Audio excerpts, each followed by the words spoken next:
बिस्मिल्लाहिर्रहमानिर्रहीम, अस्सलाम वालेकुम। आप देख रहे हैं द बीनर सलीम शो। वो क्या गाना है, दुश्मन न करे दोस्त ने वो काम किया है। यही इमरान खान साहब गाना जो है ना वो ज़मान पाक में गा रहे हैं, और ये गाना वो गा रहे हैं परवेज़ इलाही के लिए कि दुश्मन न करे दोस्त ने जो काम किया है। क्योंकि परवेज़ इलाही साहब को कोई जाना पड़ा गुजरावाला, क्योंकि वो पंजाब के वज़ीर आला हैं और बहैसियत एक वज़ीर आला के उनको गुजरावाला के अंदर एक मेडिकल कॉलेज का इफ्तिताह करना था। और जब वहाँ पर वो इफ्तिताह करने के लिए पहुँचे तो स्टेज के ऊपर भी और उनके साथ साथ काफ लीग के लोग और काफ लीग की क़यादत तो मौजूद थी, लेकिन वहाँ पर जो गुजरावाला की लोकल पाकिस्तान तहरीक इंसाफ के टिकट होल्डर्स थे या पाकिस्तान तहरीक इंसाफ की जो लीडर्स थे जो मिलना चाहते थे परवेज़ इलाही साहब से, उनको एंट्रेंस नहीं दी गई, उनको वहाँ पर स्टेज पर नहीं आने दिया गया जहाँ पर परवेज़ इलाही साहब थे, या उधर उनके करीब नहीं आने दिया गया। और उनको करीब तो खैर छोड़े ये तो बहुत दूर की बात है, उनको तो परवेज़ इलाही साहब से मिलने भी नहीं दिया गया।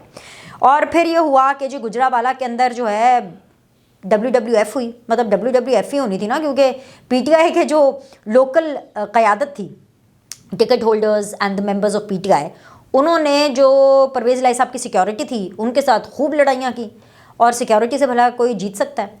ऐसी तैसी फेरी फिर सिक्योरिटी वालों ने भी, उन्होंने कहा कि भाई आपका लिस्टों में नाम नहीं है, हम अलाउड नहीं है, हम ऐसे कैसे आपको परवेज़ इलाही साहब से मिलने दें। वो कोई छोटे मोटे आदमी है भाई, वो सबसे बड़े सूबे के 12 करोड़ की आवाम के सूबे के वो वज़ीर आला हैं, वो ऐसे थोड़ी ना किसी से भी मिलते जुलते हैं। और वो भी ऐसे टाइम पर जब इमरान खान साहब और परवेज़ इलाही के बीच के अंदर मुन्नस इलाही साहब भी अभी मौजूद नहीं है, क्योंकि जो मुन्नस साहब हैं वो भी जो है ना कुछ ज़्यादा खुश नहीं है इमरान खान साहब के हालिया बयानात के ऊपर, क्योंकि परवेज़ इलाही साहब ने मुन्नस को कन्विंस कर लिया है कि भाई देख लो तुम खान खान करते रहते हो, और खान जो है वो तो बाजवानामा ही पढ़ता रहता है, और वो भी इतने बुरे तरीके से। तो भाई ये तो एक बहुत बड़ा धचका लगा है। इसके अलावा पाकिस्तान तहरीक इंसाफ के जो तर्जुमान हैं उनका एक इजलास हुआ, और वो भी बड़ा ख़तरनाक इजलास था। मतलब वो कहते हैं ना खुदकुश, सुसाइडल, खुदकुश हमला आवरों वाला वो इजलास था। मतलब वो सुसाइडल इजलास था, क्योंकि जो तर्जुमानों का इजलास हुआ उसमें ये डिसाइड हुआ कि वो जो chief justice Islamabad high court है ना, वो जो है ना उनका किरदार ठीक नहीं है। ये अब ये जो तर्जुमान है ना PTI के, ये आपस में बैठ के इजलास में डिस्कस कर रहे हैं कि जो इस्लामाबाद हाई कोर्ट के जो चीफ जस्टिस हैं वो बिल्कुल ठीक नहीं है। और वो इसलिए ठीक नहीं है क्योंकि जब भी PTI का केस लगता है ना तो अपना बायस दिखाते हैं, वो अपना तासुब दिखाते हैं, वैसे ऐसी कमेंटिंग करते हैं, और वो इस तरीके से केस को हैंडल करते हैं कि जिससे PTI को कोई फ़ायदा नहीं होता, PTI को उसका नुकसान होता है। तो फिर ये डिसाइड हुआ जब ये PTI के तर्जुमानों का इजलास अभी फ़िल वक्त के लिए जब ख़त्म हुआ कल, तो उसके अंदर फिर ये डिसाइड हुआ कि जो चीफ जस्टिस हैं और जो इस्लामाबाद के हाई कोर्ट के चीफ जस्टिस हैं, the chief justice and the Islamabad high court के चीफ जस्टिस, उन दोनों के जो किरदार हैं उनको लेकर के एक प्रॉपर प्लानिंग की जाएगी। और वो प्लानिंग क्या होगी, अभी मैं ये नहीं कह रही हूँ कि कोई गलत या कोई ख़राब किस्म का नैरेटिव बनाया जाएगा, लेकिन एक प्लानिंग की जाएगी। और वो जो प्लानिंग है ना उसके ऊपर जो भी लाहेअमल तय पाएगा, जो भी प्रैक्टिकल इम्प्लीमेंटेशन करनी है, वो इमरान खान साहब के साथ डिस्कस करके और इमरान खान साहब को लूप में रख करके इमरान खान साहब ही फिर उसकी शुरुआत करेंगे। सो अब वक्त हुआ चाहता है कि पहले तो एक इदारे फ़ौज की ऐसी तैसी फेरी गई, और अब वो वक्त दूर नहीं है कि जो पाकिस्तान तहरीक इंसाफ जो है वो अब अदलिया के ख़िलाफ़ भी एक मुहिम का आगाज़ करने वाली है।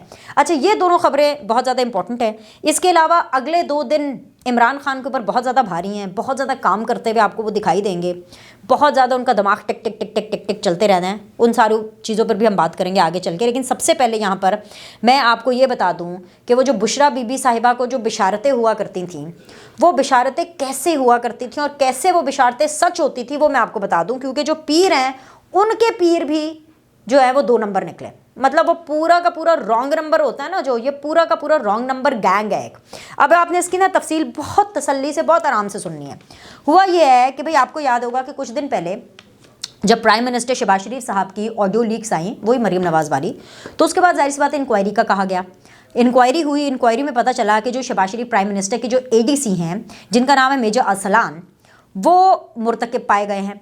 ये उन्हीं का फ़ोन था, वही रिकॉर्डिंग करते थे। मतलब उन्होंने एक सेपरेट फ़ोन सिर्फ इस मकसद के लिए रखा हुआ था, और वो एक टास्क पर थे, और टास्क था उनका यही कॉल्स एंड ये ऑडियोज़ एंड वीडियोज़ एंड ये हर चीज़, मतलब हर तरह की इन्फॉर्मेशन को रिकॉर्ड करना बहैसियत एक ADC प्राइम मिनिस्टर के, और जो कुछ भी प्राइम मिनिस्टर हाउस में हो रहा है, जो भी एक्टिविटीज़ हो रही हैं, उनको रिकॉर्ड करना एक सेपरेट फ़ोन के अंदर, उसके ज़रिए, और फिर आगे भेजना जिन्होंने उनकी ड्यूटी लगाई थी। पता चला ड्यूटी किसने लगाई है, ड्यूटी जनरल फैज़ ने लगाई है। ठीक है, यहाँ तक तो आपको मामला पता है ना। अब उससे आगे की एपिसोड है। उससे आगे की इस एपिसोड ये है कि जब तफ्तीश हो रही होती है तो जो मेजर अरसलान है उनके बारे में पता चलता है कि अच्छा जी वो तो अरसलान है ही नहीं, वो तो मेजर अब्दुल रहमान है। मतलब यहाँ पे तो नाम में भी घपला है, नाम भी 2 नंबर। अच्छा, जो मेजर अब्दुल रहमान है, मेजर अब्दुल रहमान ने मज़ीद जो अपने नेटवर्क के बारे में बताया, ये तो बता दिया कि जनरल फैज़ के अंडर और जनरल फैज़ के इशारों पर वो ये सब कर रहे थे, लेकिन इसके अलावा जिन्होंने और अपने नेटवर्क का नाम बताया उनमें एक साहब हैं जी रहमतुल्लाह साहब। रहमतुल्लाह साहब जो हैं वो सऊदी अरेबिया में पाकिस्तान के सिफारत खाने में उनको काम दिया गया और ये एक तरह से उनको नवाजा गया। अच्छा, अब पूछे भला बंदा कि नवाजा किस चीज़ पे गया? मुझे नहीं पता कि वो कोई मेरिट वाइज कोई बहुत कमाल अफसर होंगे कि नहीं होंगे, ये नहीं पता। और वैसे भी मेरिट कहाँ चलता है, बेसिकली उनका मेरिट ये था कि रहमतुल्लाह साहब बुशरा बीबी के भी पीर निकले। समझ रहे हैं? अब रहमतुल्लाह बुशरा बीबी के पीर कैसे बने, ये भी एक पूरी स्टोरी है। मतलब वो साउथ की एक फिल्म होती है ना, तेलुगु तमिल फिल्म, ये उस तरह की एक पूरी सस्पेंस स्टोरी है। इसमें ड्रामा भी है, इसमें इमोशन भी है और इसमें सस्पेंस भी है। मैं आपको बता देती हूँ वो स्टोरी क्या है जी। रहमतुल्लाह साहब जो हैं वो सारा टाइम उनका काम ही होता था कि उन्होंने बुशरा बीबी की और फराह गोगी की जो कॉल्स है ना उनको सुनना है। ये उस टाइम की बात है जब जनरल फैज़ साहब डीजी काउंटर इंटेलिजेंस होते थे, ठीक है। और जो रहमतुल्लाह साहब हैं, जो उनको काम असाइन किया गया था, उनकी असाइनमेंट ये थी कि भाई आपने बुशरा बीबी का पीर बनना है। और बुशरा बीबी का पीर बनने के लिए उन्होंने क्या तैयारी की कि जी पूरा का पूरा जो डिपार्टमेंट था वो उनको ये पूरा एक्सेस देता था बुशरा बीबी और फराह गोगी की कॉल्स रिकॉर्डिंग में, ठीक है। वो बुशरा बीबी की और जो फराह गोगी हैं उनकी बातें सुनते थे, उनकी रिकॉर्डिंग सुनते थे। उसमें बहुत सी पर्सनल बातें भी होती होंगी, बहुत प्रोफेशनल बातें भी होती होंगी। उन्होंने पहले पूरा समझा रहमतुल्लाह, ये पूरी स्टोरी अब रहमतुल्लाह बता रहे हैं कि जी वो किस तरह से उनकी वर्किंग करते हैं। फिर वो किसी ना किसी तरह से फराह गोगी तक पहुँचे। फराह गोगी को भाई रहमतुल्लाह ने पूरे शीशे में उतारा। उनके ऊपर उन्होंने जादू ये किया कि उन्होंने उनको तमाम वो बातें बताई कि देखें फराह गोगी, आप अपने बेटे की वजह से परेशान हैं, हमें पता है आपके बेटे की ये परेशानी है। बुशरा बीबी को जब ये बातें सारी फराह गोगी ने बताई तो बुशरा बीबी को भी तजस्सुस हुआ। उन्होंने कहा कि जी मैं तो इस शख्स से मिलना चाहती हूँ जिसको इतना गैब का इल्म है।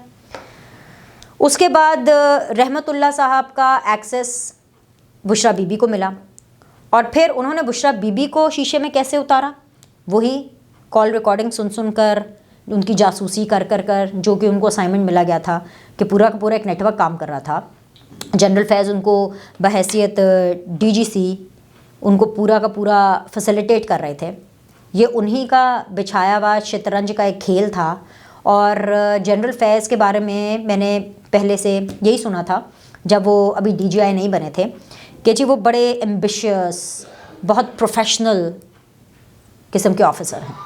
वो कितने एम्बिशियस हैं, कितने प्रोफेशनल हैं, ये अब उनके बारे में जो किस्से आते हैं उससे पता चलता है कि वो कितने एम्बिशियस थे। मतलब इख्तदार, पावर, ताकत रखने के लिए कहाँ कहाँ कैसी कैसी प्लानिंग होती है कि भाई पीर भी बनते हैं, बशारतें भी दी जाती हैं, ठीक है।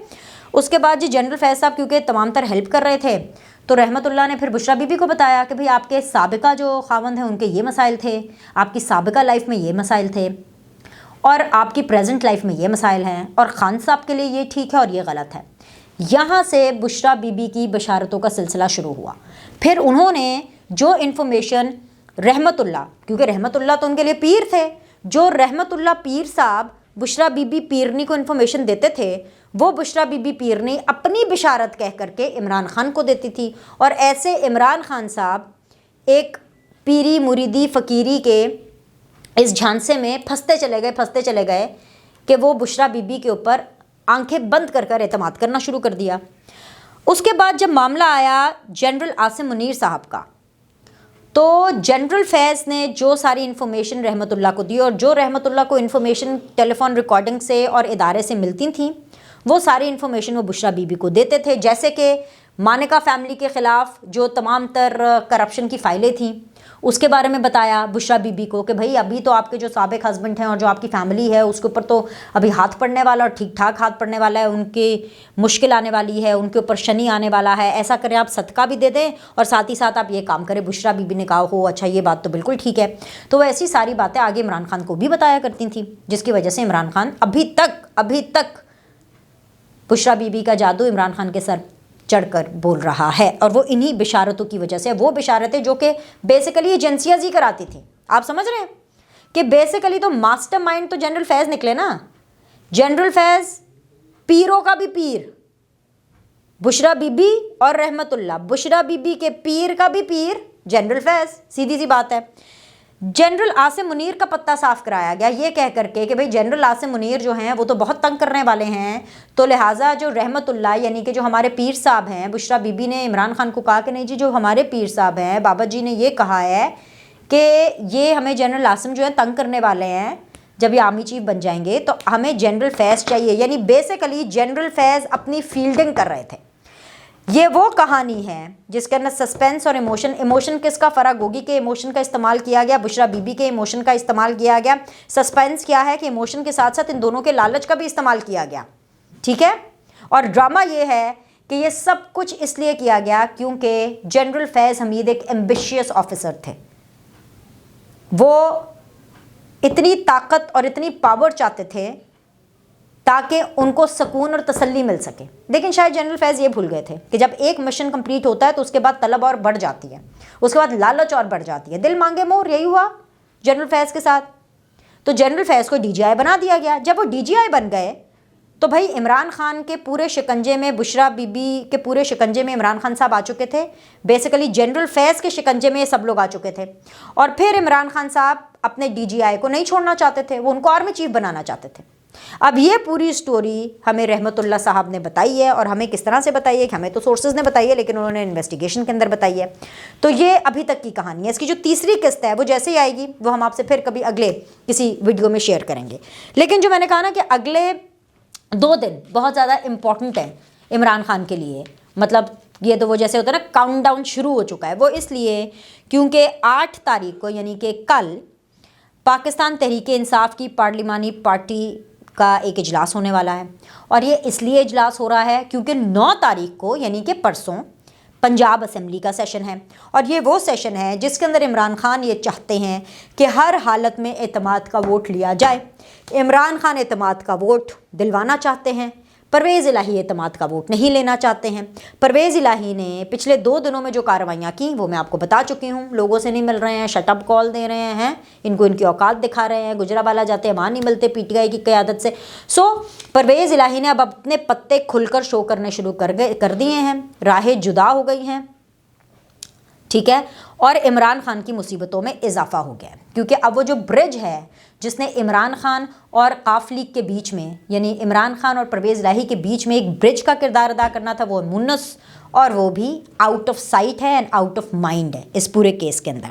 अब पीटीआई की जो 8 तारीख को क़यादत का, पार्लिमानी पार्टी की क़यादत का जो इजलास होना है उसमें क्या बातें होनी है, क्या फ़ैसले होने हैं। एक तो मैंने आपको बताया ये इस्लामाबाद हाई कोर्ट के हवाले से, जो उनके चीफ जस्टिस हैं, जो चीफ जस्टिस हैं जनरली उनके हवाले से, यानी अदलिया के हवाले से इंपॉर्टेंट डिसीजंस लेनी है। इसके अलावा वो जो 2 नए नैरेटिव्स पर काम होना है उसके बारे में डिसीजन लेनी है। और सबसे इम्पॉर्टेंटली वो जो लोग जो कि परवेज़ इलाही को वोट नहीं करना चाहते एतमाद के वोट के अंदर, ये वोट करना नहीं चाहते, ठीक है। एटलीस्ट ऑन काउंट 6 लोग ऐसे हैं, 6 लोग ऐसे हैं, 6 या 7 MPs ऐसे हैं जो कि परवेज़ इलाही को वोट नहीं देना चाहते। और वो इस वजह से नहीं देना चाहते क्योंकि सिर्फ एक परवेज़ इलाही के साथ उनको प्रॉब्लम नहीं है, सिर्फ और सिर्फ हाउस को कंडक्ट करने के हवाले से भी प्रॉब्लम है। यानी कि वो ये मानते हैं कि जो फ़िरौनियत और जो आकर और जो सरिया परवेज़ इलाही की गर्दन में आया हुआ है और जिस तरीके से वो हाउस को चला रहे हैं उसको लेकर के भी इन लोग को प्रॉब्लम है। तो उनको किसी ना किसी तरह कन्विंस किया जाएगा, उनको तरले मिलते उनके डाले जाएंगे, गिट्टे गोड्डे पकड़े जाएंगे अगर वो पार्लियामेंट्री पार्टी की इस मीटिंग में आते हैं। और तो भाई वो तो शो स्टॉपर्स होंगे। इमरान खान ने जो है ना वो कलाबाजियाँ लगानी शुरू कर देनी है किसी ना किसी तरह के वो मान जाए एतमाद का वोट लेने के लिए, करने के लिए परवेज़ इलाही को। तो ये लोग वोट नहीं करना चाहते, उनसे भी मिलना है इमरान खान ने, और जो वोट लेना नहीं चाहते उनका तो पता नहीं क्या करना है। वो तो 9 तारीख को ही पता चलेगा, और 9 तारीख को मामला लटकना है क्योंकि कितना लटकेगा, 11 जनवरी को वैसे ही ये अदालत में जो है मामला चले जाना है। तो भाई वो क्या कहते हैं, आगे कुआं पीछे खाई। परवेज़ इलाही की भी जो कुर्सी है वो डावाडोल है, और इमरान खान के अरमान तो बिल्कुल ठंडे ठार पानी उसके ऊपर फेर ही दिए गए हैं। तो लाइक करें, सब्सक्राइब करें। आपसे अगले द बीनर सलीम शो में मुलाकात करते हैं।